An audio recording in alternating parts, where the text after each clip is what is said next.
Sr. Presidente, esta audição já vai praticamente a meio e o Sr. Ministro da Educação, de facto, não gostou de algumas perguntas que o Sr. Deputado Amadeu Albugaria lhe fez e não quis responder. Mas já lá vamos. Agora, aquelas perguntas que o Sr. Deputado lhe fez sobre o conteúdo específico desta audição, o Sr. Ministro também não respondeu. Foi respondendo a seguir, mas ao Sr. Deputado Amadeu Albugaria não respondeu. Não respondeu à questão dos centros operacionais. Porque a questão é esta: o Governo tem o direito de alterar as 35 horas. É uma opção política do Governo.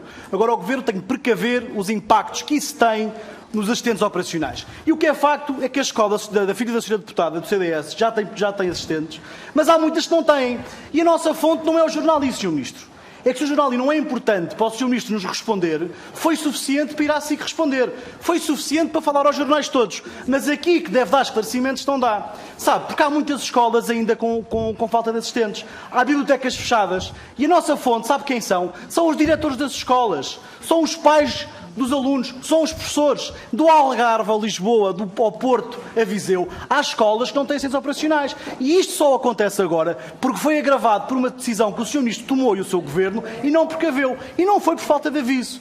E o Sr. Ministro é muito rápido a desmentir, mas é ainda mais rápido a ser apanhado nesta pequena mentira. É que também sobre os centros operacionais foi preciso percebermos que os tais 2.900 eram, afinal, reconduções. Mas, por exemplo, nos atrasos aos pagamentos das escolas profissionais, em que o Governo já deve cerca de 200 milhões de euros às escolas profissionais, e o Sr. Ministro veio dizer que não era verdade, que era mentira. Disse isso em março, disse isso em maio. E as escolas continuam sem receber.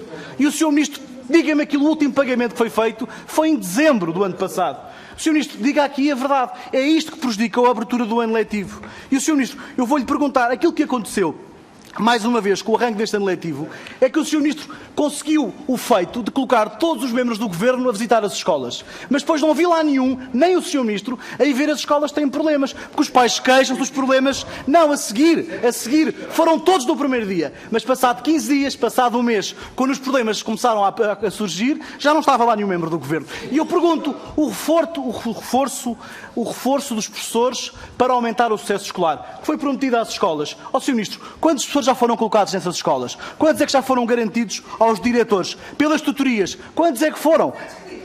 Quantos é que foram, Sr. Ministro? É esta a pergunta que eu tenho que lhe colocar. Mas, Sr. Ministro, há uma matéria que eu não posso deixar de colocar aqui, porque nos parece bastante importante.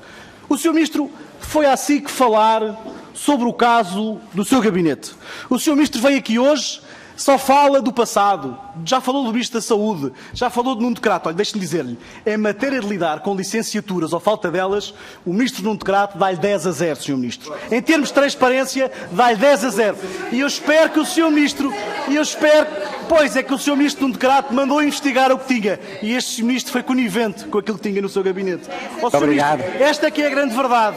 E se o Sr. Ministro conseguiu ir à SIC responder sobre esta matéria, se o Sr. Ministro achou que o I não era suficiente para levantar esta questão, mas justificou a ida às televisões, justificou a ida e o desmentir em todos os jornais, ó Sr. Ministro, há uma coisa que eu tenho que lhe pedir, Sr. Ministro. O Sr. Ministro é a primeira vez que está no Parlamento. Pelo menos respeite os deputados e responda a estas questões. Porque é preciso saber se o Sr. Ministro travou ou não travou a exoneração do chefe de gabinete do Secretário de Estado. Esta é a sua oportunidade, porque já não faz sentido estar aqui mais uma vez e não falar sobre este assunto. Porque enquanto o Sr. Ministro não falar sobre este assunto aqui, enquanto não responder às nossas perguntas, nós voltaremos sempre a questioná-lo. Mas já agora agradeço que responda às primeiras perguntas também que eu lhe fiz, que são sobre o conteúdo desta audição, que o Sr. Ministro se recusou a responder. Obrigado, Sr. Deputado. Ao Sr. Deputado Amadeu Albugaria, no meio de um conjunto de truques que trouxe preparados e já escritos de antemão. Muito obrigado.